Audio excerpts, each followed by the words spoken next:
Hello friends, got പടത്തിന് 2 poster വന്നായിരുന്നല്ലോ. അപ്പോൾ അതിനെക്കുറിച്ച് വന്ന കഥയുടെ ഡീറ്റെയിൽസാണ് ഇന്ന് ഷെയർ ചെയ്യുന്നത്. വളരെ ഇൻട്രസ്റ്റിംഗ് ആണ് ഈ കാര്യങ്ങൾ നോക്കാൻ. അപ്പോൾ നമുക്ക് ചെക്ക് ചെയ്യാം, വീഡിയോയിലോട്ട് പോകാം. ഗ്രേറ്റസ്റ്റ് ഓഫ് ഓൾ ടൈം ആദ്യ പോസ്റ്റർ വന്നപ്പോൾ തന്നെ ഇത് 100% കൺഫേം ആയി ഇതൊരു എക്സ്പെരിമെൻ്റൽ പടമാണെന്ന്. ഈ ഫസ്റ്റ് പോസ്റ്റർ വന്നപ്പോൾ തന്നെ റൂമർ വന്നത് ഈ ഗോട്ട് എന്ന പടം ഒരു റിയൽ ലൈഫ് സ്റ്റോറി ആണെന്ന് പറഞ്ഞാണ്. ലോകത്ത് ഇതുവരെ തെളിയിക്കാൻ പറ്റാത്ത ഒരു സംഭവമാണ് DB കൂപ്പറിൻ്റെ കഥ.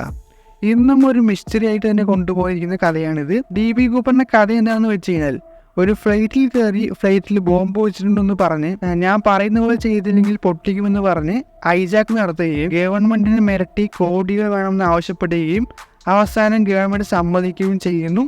കൂടാതെ പ്ലെയിനിൽ നിന്ന് ചാടാൻ പാരഷൂട്ട് വേണമെന്നും പറയുന്നു. അത് വെച്ച് ചാടുകയും ചെയ്യുന്നു. പിന്നീട് DB കൂപ്പറിൻ്റെ പൊടി പോലും ആർക്കും കിട്ടിയിട്ടില്ല. അയാൾക്ക് എന്ത് സംഭവിച്ചുമെന്നും അറിയില്ല. ആർക്കും ഇതുവരെ കണ്ടെത്താനും ആയില്ല. കുറച്ച് പൈസ മാത്രം എന്തോ പോലീസുകാർ കിട്ടിയല്ലാണ്ട് ഒരു തെളിവും ഇന്നേ വരെ കിട്ടിയിട്ടില്ല. FBI അന്വേഷിച്ചിട്ടും ഒരു തെളിവ് പോലും ആർക്കും കിട്ടിയിട്ടില്ല. ഇന്നേ വരെ അതിനെക്കുറിച്ചുള്ള മിസ്റ്ററീസ് ഇപ്പോഴും പറഞ്ഞു പോകുന്നുണ്ട്. അപ്പോൾ ഈ സബ്ജക്റ്റ് എടുത്താണ് ഗോട്ട് വരാൻ പോകുന്നതെന്നാണ് റൂമേഴ്സ് ഉള്ളത്. ഈ സബ്ജക്റ്റിൽ ട്രെയിൻ ട്രാവലിനും കൂടി ചേർത്ത് ഒരു ഐറ്റം വെങ്കട് പ്രഭുവിൻ്റെ ഒരു മോഡലിൽ വരുന്ന ചിത്രമായും ഗോട്ട് എന്നാണ് പറയപ്പെടുന്നത്.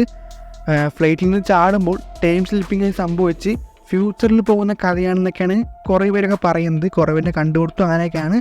ഇത് വൺ ത്രില്ലിങ് സ്റ്റോറിയാണ്. ഇത് സംഭവിച്ചാൽ ഒരു പെയിൻറ്റിങ് കണ്ടൻ്റ് അല്ല, ഇതൊരു പാൻ വേർഡ് കണ്ടൻ്റാണ്. അതുകൊണ്ട് നല്ല പോലെ റീച്ച് കിട്ടാൻ സാധ്യതയുള്ളൊരു കണ്ടന്റ് കൂടി ആയതുകൊണ്ട് തന്നെ ഇത് വന്നാൽ കൊള്ളാമെന്ന് തോന്നുന്നുണ്ട്. പോസ്റ്ററൊക്കെ കാണുമ്പോൾ ആ ഒരു വൈബ് അടിക്കുന്നുണ്ട്. കാരണം ഒരു ഫ്ലൈറ്റ് ഉണ്ട്, പാരഷൂട്ട് ഉണ്ട് ഫസ്റ്റ് ലുക്ക് പോസ്റ്ററിൽ. അതുകൊണ്ട് തന്നെ നമുക്ക് ആ ഒരു ഇതാണോ എന്ന് തോന്നുന്നുണ്ട്. എന്തായാലും വൈറ്റ് തന്നെ അറിയേണ്ടി വരും. ട്രെയിലറൊക്കെ വന്നാലേ ചെറിയൊരു ഐഡിയയും കിട്ടുള്ളൂ. പക്ഷേ വെങ്കട് പ്രഭുവാണ് ചെയ്താൽ മതി, അത് മാത്രമേ നോക്കുന്നുള്ളൂ. പക്ഷേ ഫുൾ ഓൺ ഒരു എക്സ്പെരിമെൻ്റൽ വിജയപടമാണ് ഗോട്ട് എന്നത് 100% ഉറപ്പാണ്. പിന്നെ പലവരും പറയുന്നത് കേട്ടു എങ്ങനെയൊക്കെയുള്ള വിജയ് ലുക്ക് ശരിയല്ല എന്നൊക്കെ. അതൊരു മോഡൽ മാത്രമാണ്. കാരണം DAG വർക്ക് പൂർത്തിയായിട്ടില്ല. അതിനൊപ്പം നല്ല ടൈം വേണം. ഷൂട്ട് മുഴുവൻ കഴിഞ്ഞ് മാസക്കണക്ക് പോസ്റ്റ് പ്രൊഡക്ഷൻ വർക്കൊക്കെ കഴിഞ്ഞാൽ മാത്രമേ ആ ലുക്ക് നമുക്ക് എന്താണെന്ന് അറിയുള്ളൂ. അതുകൊണ്ടൊരു ടൈം എടുക്കും. അതുകൊണ്ട് കാത്തിരിക്കാം എങ്ങനെയാവും എന്നൊക്കെ. അപ്പോൾ എന്തായാലും ടൈം ബേസിലൊരു കണ്ടന്റ് പടം ലോഡിങ് ആണ്. അതിനുവേണ്ടി വെയിറ്റ് ചെയ്യാം. ആദ്യമായിട്ട് തന്നെ വിജയ് ഇങ്ങനൊരു പടമൊക്കെ ചെയ്യുന്നത്. അതിനുവേണ്ടി നമുക്ക് കാത്തിരുന്നേ പറ്റത്തുള്ളൂ. റിലീസ് ഡേറ്റ് ഈ വർഷം തന്നെയാണ്. എന്തായാലും കാത്തിരിക്കാം. അപ്പോൾ എന്താണ് നിങ്ങളുടെ അഭിപ്രായം? ഈ വീഡിയോയെക്കുറിച്ചുള്ള അഭിപ്രായങ്ങൾ തീർച്ചയായും കമൻറ്റ് രേഖപ്പെടുത്തുക. അതുപോലെ തന്നെ ലൈക്ക് ഷെയർ ചെയ്തിടുക.